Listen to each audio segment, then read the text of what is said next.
Meeting పెట్టిండు. Bank 50,000 కోట్లు కావాలి సార్ అని చెప్పారు. చెప్తే గుడ్లు తేలేసిండు. వామ్మో ఇదేదో పెద్ద గుణం కథ అని నేను తెలియక చెప్పినా ఇరుక్కపోయినా ఏం చేయాలని చెప్పి తెల్లారు ఎక్కడో మీటింగ్ పోయిండు.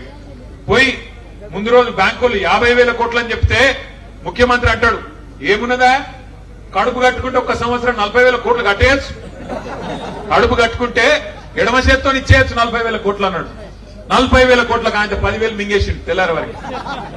మళ్ళా తెల్లారో మర్నాడు కేబినెట్ మీటింగ్ పెట్టారు. మంత్రులందరూ కూర్చున్నారు.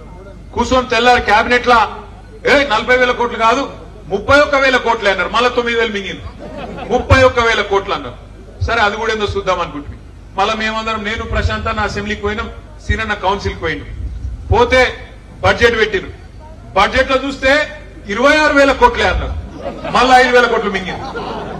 ఏడవైన ఇవన్నీ అనుకుంటే మళ్ళా తెల్లారో మర్నాడో ఆయన నెలకో 2 నెలలకో ఆ ఉప ముఖ్యమంత్రి గారు చెప్తున్నాడు, బ్యాంకులతో మాట్లాడుకుంటే ఇంగ్లీష్ లో చెప్తున్నాడు, మనము పైసలు వేసినాము కానీ మొత్తం అందలేదు అన్నాడు. ఎంత వేసినామని చెప్పిండు ఎరికేనా? 12,000 కోట్లు. కథ మొదలైంది 50,000 కోట్ల కాడ, కథ ముగిసింది 12,000 కోట్ల కాడ. అంటే మరి 38,000 కోట్లు ఏడవైనాయి, ఎక్కడికి పోతున్నాయి? ఎటు? పక్క మాట టకీ టకీ మనం పడుతున్నాయి. టకీ టకీమని టకీ టకీమని ఒక రాహుల్ గాంధీ ఖాతాలో మాత్రం జోరుదారు పడుతుంది. టకీ టకీమని మూటలు మాత్రం ఢిల్లీకి పోతున్నాయి.